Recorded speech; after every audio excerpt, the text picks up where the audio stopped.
The healthier your woodlands are, the better chances your woodlands have to deal with future challenges or stresses. All right, healthy woodlands for you equals shaded bedding areas for cattle, increase wildlife cover, improve or create forage areas for wildlife. They create travel corridors frequently. Also, they're often associated with healthy riparian areas. They have a lot to do with the aesthetics for your property. They can provide and improve hunting opportunities, and also they create an edge effect for your woods. So what are the woodland health challenges that we're dealing with? Shifting climate variability. Seasonal is what I'm referring to here primarily. So seasons are changing. We have a really short spring and fall, and even now we have this really strange winter that we're going through. So that's all changing. And we also are having extremes in weather events. Too much rain, we haven't had that for a while, and too little rain, extreme temperatures. I know last year was a really cold winter, and then this year's been really warm. We also have an abundance of unmanaged forest stands. There's a lot of social pressures that enter into the management of your property too, from differences in your family. The appraisal district also can provide pressures to manage your property a certain way. And sometimes we get stuck in the old paradigm of doing things the way we've always done it. And oftentimes we're working with incomplete information. Maybe we have the wrong information, or maybe we're just unsure about what to do. So what are the options? So one of the options in land resource management is always just let nature take its course, or just do nothing. Another option is to try and intervene to reduce or eliminate stresses. You'd stop trying to identify the practices that are causing problems and reduce those practices to help woodland health. Whoops, too many. We could also intervene to help to improve your health and vigor before the extreme stress takes its toll.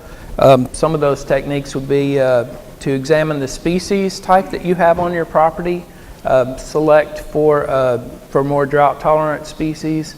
You could reduce the stocking. You could monitor the sizes. If you have all old trees on your property, if you've cleared out the underbrush and you haven't left yourself young trees, then you may be setting yourself up for a bad situation where if all the old trees die, you don't have any young ones to replace them. And distributions, you could examine the distribution of your trees and try and plant where you are thin. You can also manage the understory in your forest or woodlands to help be more resilient or more elastic to changes. Then the other option is to intervene after events have already happened to restore health or start ecosystem recovery. So remove threats to desired future conditions. And you could also affect the species, the stocking, and competing vegetation at that point. Replanting certainly would be one of them. So what is your priority goal? You keep in mind your challenges, such as lower precipitation, less soil moisture, competition for water from all the many different things, including different species of trees and all the other uses for water and grass. Changes in the maximum and minimums of temperatures and rainfall. Changes in the growing season variability and the uncertainty of those. The increased frequency of extreme weather events to include hurricanes and tornadoes and ice storms. Increased introduction of new species. There have been a lot of invasives that have become more of a problem in the area, so managing those is a good goal. And the last several years we've had a greater increase of large fires that have caused a lot of management problems for people. But it's really hard to anticipate those big surprises, but there are things that you can do ahead of time. So I really want you to just think about what your priority goal is. If it's conservation, or maybe you've got a cattle hay operation that's your priority. Maybe it's recreation or just aesthetics.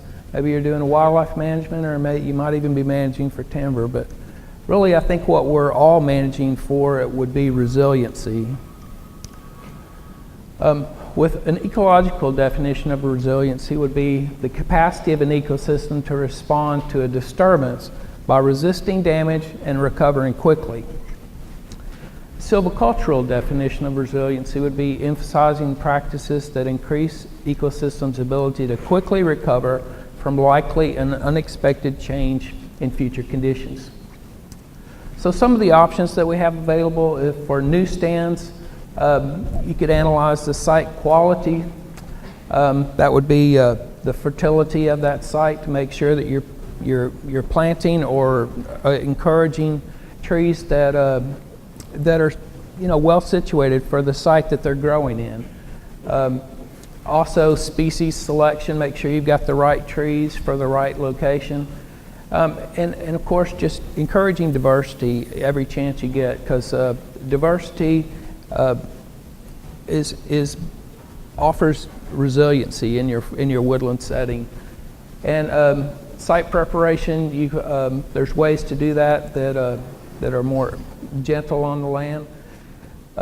Planting season and stock and densities, you can examine all of those options for new stands to kind of ease the development of that stand.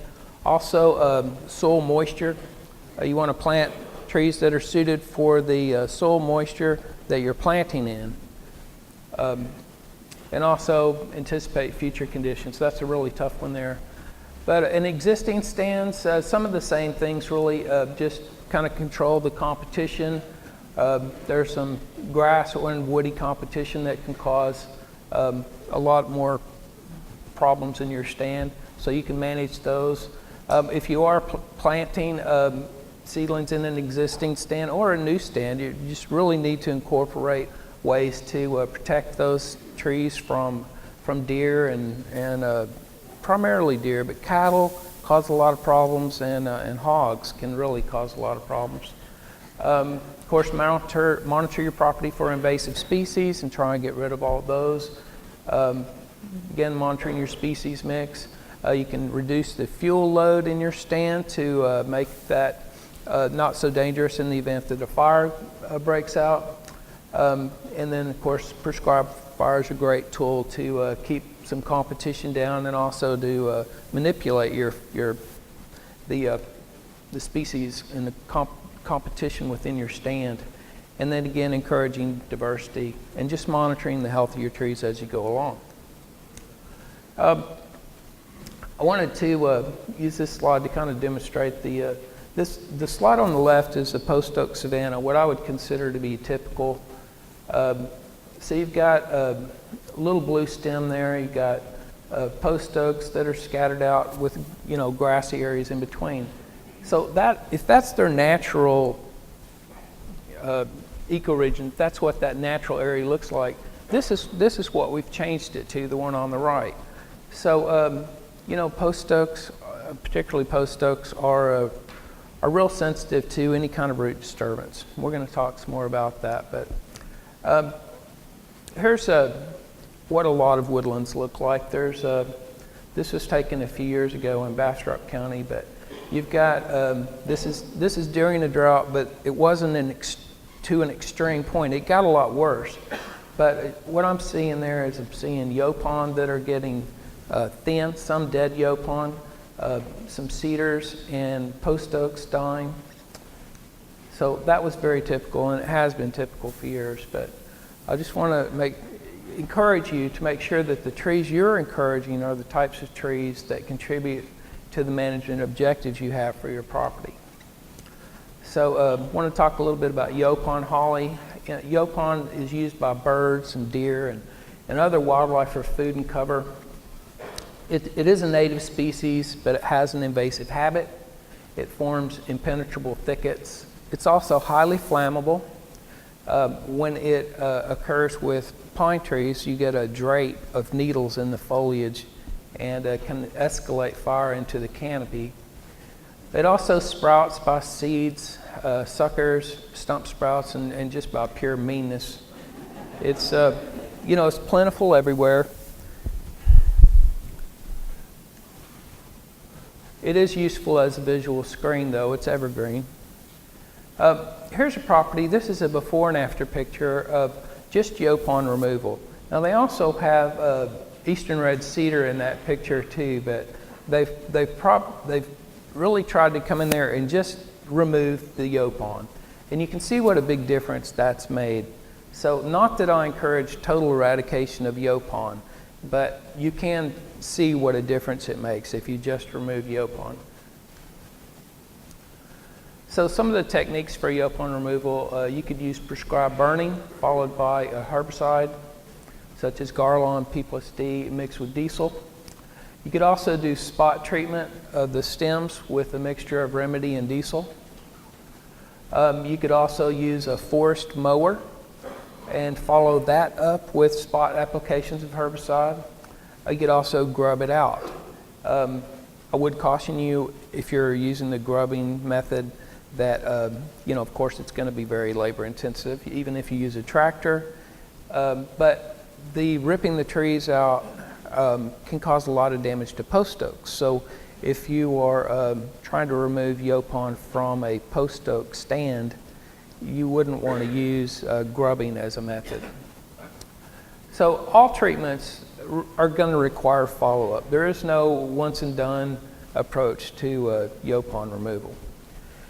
Eastern red cedar is another one I want to pick on. It's used by birds, deer, and other wildlife for food and winter cover. It is a native species, but it also has an invasive growth habit and can form dense thickets.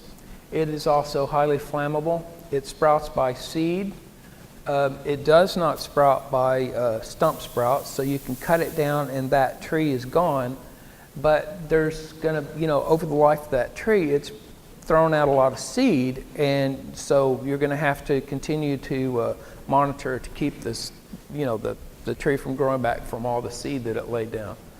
And currently it's being courted by the Chrysobothris texana beetle that I don't know if you've noticed, a lot of eastern red cedar trees are dying, but we typically have a cedar bark beetle in our area, the western cedar bark beetle, but this is one that, even though it is a native beetle, we haven't really seen a lot of activity, but within the last few years we're seeing a great deal more activity. So ways to remove eastern red cedar, like I said, it's not a stump sprouter, so you can cut it off close to the ground. The seed bank will take many years to remove. Prescribed fire is a really good tool for getting rid of eastern red cedar, depending on other, densities of trees around. But anyway, I encourage all things in moderation. Yaupon management should usually be the first step in improving conditions on most properties. So I think that's a really good tool to come in and just start hammering away at the yaupon. Once you get the yaupon kind of under control, then you can see what you have, and it's easier to manage what you have from there. It is a good idea to leave cedar and yaupon as a perimeter visual screen around your property because it is evergreen, and I like to encourage people to leave it as a perimeter so they don't, so other people don't shoot through your property, or just a property is a nice thing. I have a landowner that I work with who had some trophy breeding stock bucks on his property, and he had a high fence, and someone stopped by his front gate and shot through his fence and killed one of his bucks. And of course they never had any intention of climbing the fence to get it, they just shot it. So keeping those good visual screens around your property, I think, is a really good way to go.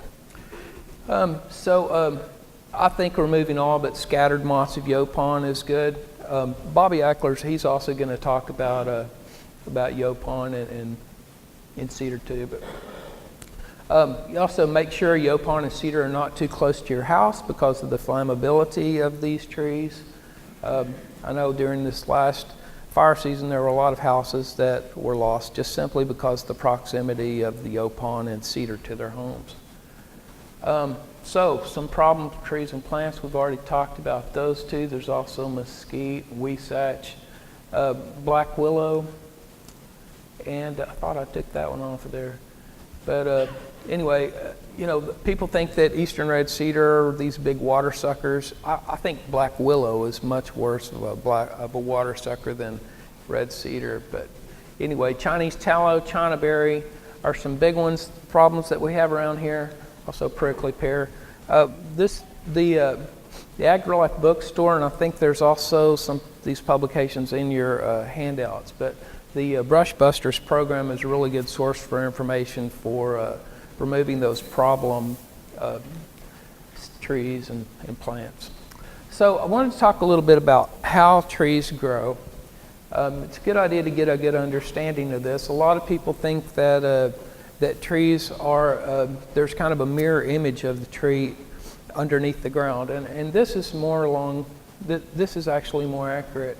So the majority of these small absorbing roots are concentrated in the upper 6 to 18 inches of soil, and they extend laterally 1 to 3 times the crown spread. So the crown spread is that area. If you put if you dropped a string from the outside edge of the canopy all the way down to the ground, that would be the crown spread, so 1 to 3 times that. So a good visualization tool for this is to imagine a wine glass sitting on a dinner plate, because that really is a very close approximation of that tree and root structure. Okay, another critical thing to remember is that tree damage is cumulative. So most trees eventually die from a complex of problems that collectively contribute to the death of the tree. There's very few times that you could go back and say, oh, that is the one thing that killed that tree, unless it was a chainsaw or something like that. That's pretty easy then. A mature tree has a long past history on the site, and the condition of the tree today mirrors its past. It's lived through human interactions, often to its detriment, as well as drought, storms, insects, and disease attacks. And all these stress factors affect its state of health and vigor. Often the best thing we can do is try and maintain the status quo. So it's very hard to go back and undo any of the damage that's been done. So some of the tree vulnerabilities that trees have is drought, compaction of soil. Of course, we don't have much influence over drought. We can water what's in our immediate yard. We can influence compaction, though. Compaction is a really big factor for post oaks particularly. Also drainage changes. Anything that changes the drain, the way the water moves through your property, can affect your trees in a significant way. Root damage from construction, disking, trenching, all those can affect the roots and cause problems for the trees.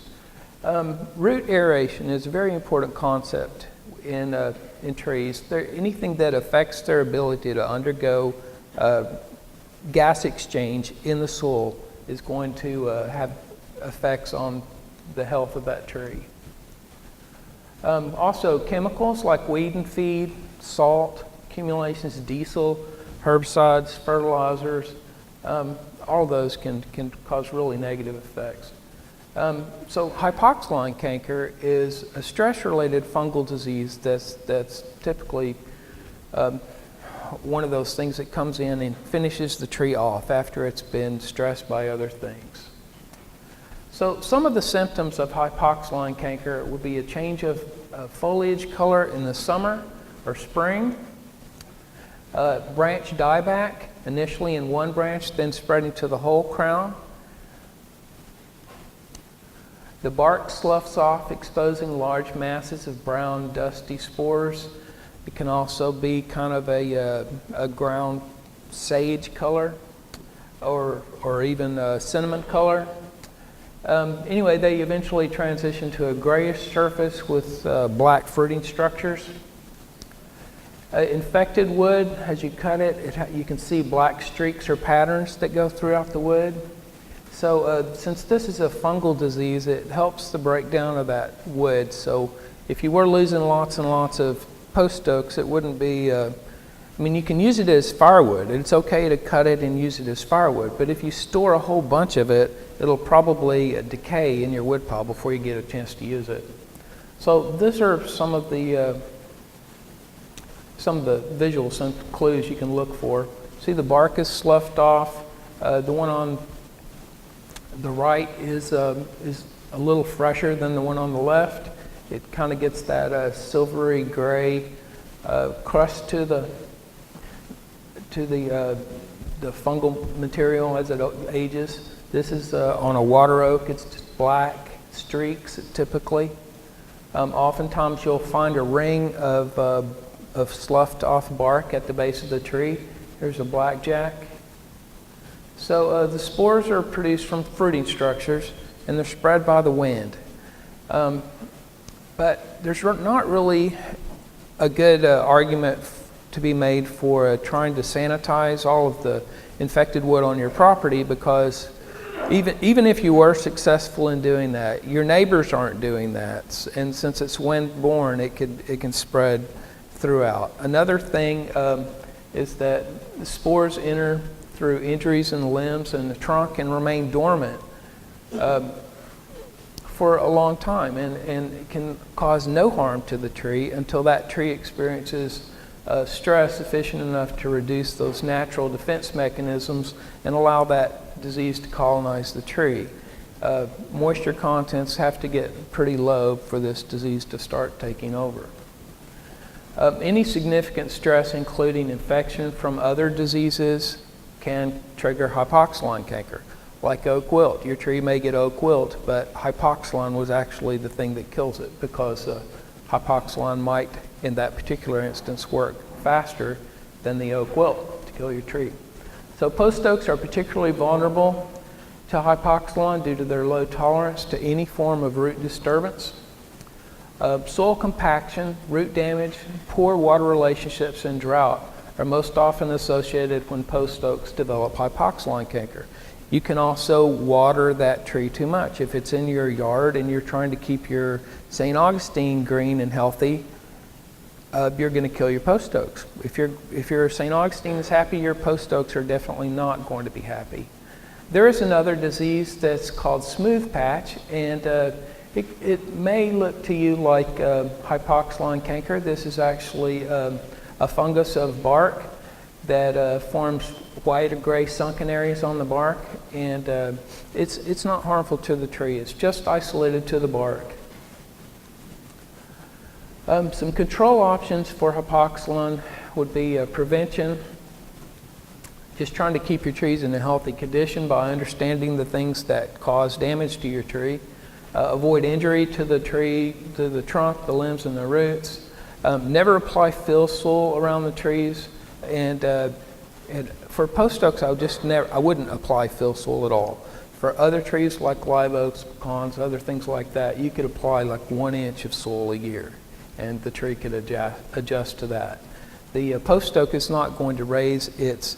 If you consider that the post oak has positioned its roots in the soil at the ideal location, and then you add soil, it won't raise its roots up to be in an optimal condition again. It'll just check out.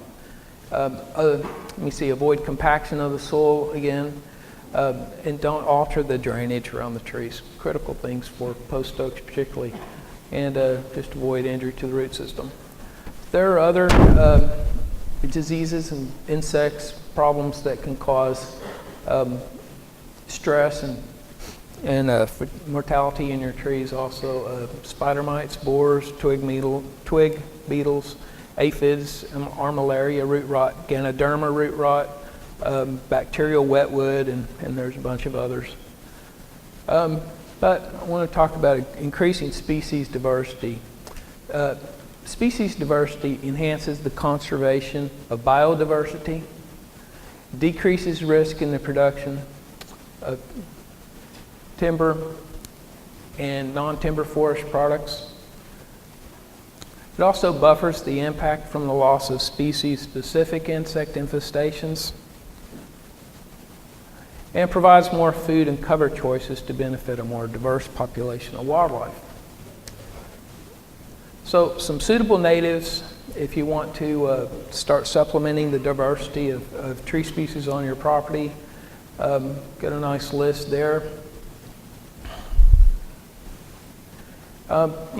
These trees, you would want to research the trees and match the tree to your site, so you match up with the water needs of the plant as well as the site conditions. So different types of seedling types you could consider. If you were going to plant a whole bunch of trees at once, bare root or bullet tubes would be the way to go. Maybe even paper sleeves, depending on how they're available.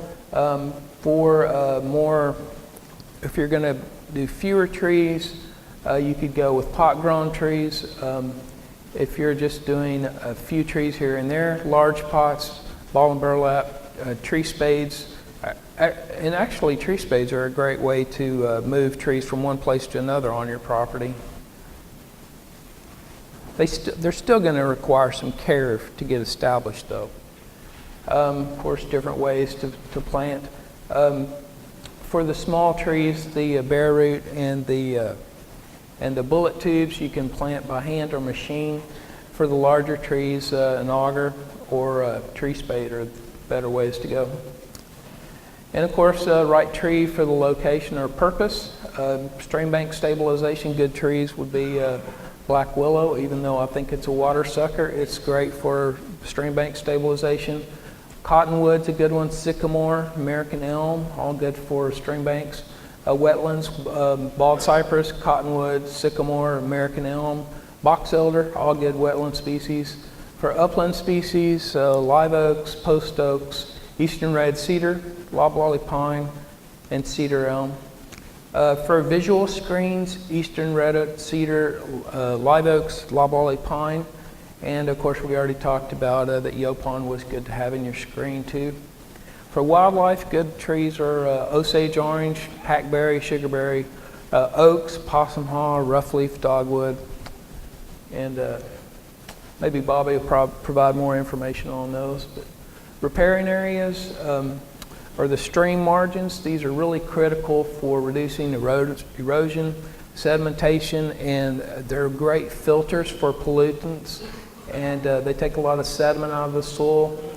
They also reduce the water speed, and they improve the water quality, decrease sediment deposition within the stream, and they're great for water filters. Also, they serve as nurseries to foster high plant species richness and diversity.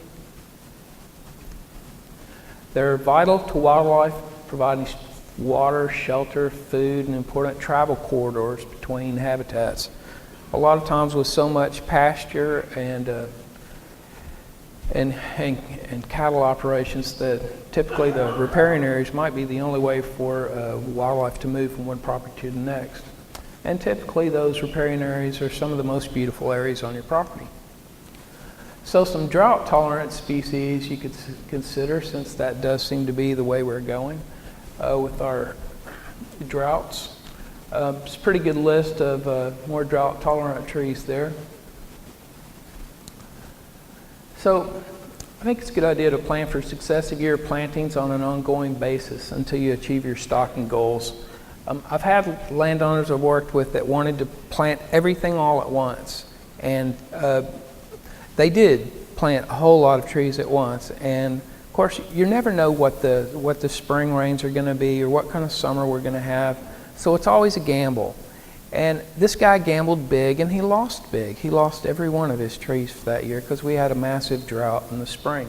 So I think it's just a good idea to keep your ultimate goal that you want to achieve for stocking of trees in mind, and then just plant every year a portion of that until you accomplish your objectives. So supplemental watering. Supplemental watering is, there's a line that you can manage for a while, and then it becomes a real burden. So I would encourage, if you're going to provide supplemental watering, first of all, if you're planting, it's going to be kind of critical. Unless you just are going to do it year after year after year and plan for mortality. But it's pretty tough to water lots of trees at once. But if you are going to do that, just plant a level that you can maintain over the years, because you're going to have to provide water, supplemental water, for as much as 2 years for seedlings that you plant. So let's talk about mature trees. For mature trees, or maybe I'm going to get to that. We'll cover that later if I don't talk about it. So some methods for supplemental watering. It depends a lot on the type of soil that you have. If you have really dense soil, clay soils, you're going to have to put that water on there really slowly so that it has time to run off. If you have a lot of topography to your soil, the same thing. You're going to have to put it on slow so that it has time to soak in. So different methods here to put that water out there. So the amount is a good question. What I like to suggest is that you try and mimic what would happen in a rain. So in a rain, you get a very well dispersed amount of moisture throughout the entire rooting area of the plant, and then it stops. So maybe ideally, in 2 weeks it would rain again. Not very dependable, but so anyway, I think that's what we would try and mimic. Now, for a planted small tree, you're going to have to water much more frequently than that. Probably at least once a week you need to thoroughly water a planted tree. So other care supplements we can provide, just water management. We can provide mulch that'll keep a lot of that moisture in the soil. Fertilization, I don't encourage fertilization until at least a year or two. We can do pruning when we're trying to encourage trees to grow initially, so we can train them. Most of the times you don't really need to prune for an older tree unless you're just removing dead wood. And just avoid damage to that tree as much as possible. Manage insects and diseases. Some things are worth treating, other things are not. Of course, always encouraging diversity is a good thing. And protecting those riparian areas. These are all examples of fire-wise landscaping, and something that we're really interested in encouraging people to do in light of all the homes that we've lost in fires. So this is just kind of an example to show that fire-wise landscaping doesn't necessarily mean that everything around your property is denuded and kept vegetation free. There are more fire-resistant plants that you can plant around the perimeter of your property and still make it look pretty. So here's some concepts for fire-wise landscaping. It greatly improves the chances for your home to survive a wildfire by creating defensible space. That would be adequate room for fire departments to defend the structures, minimizing the impact of the wildfire on the structures, reducing the intensity of the fire.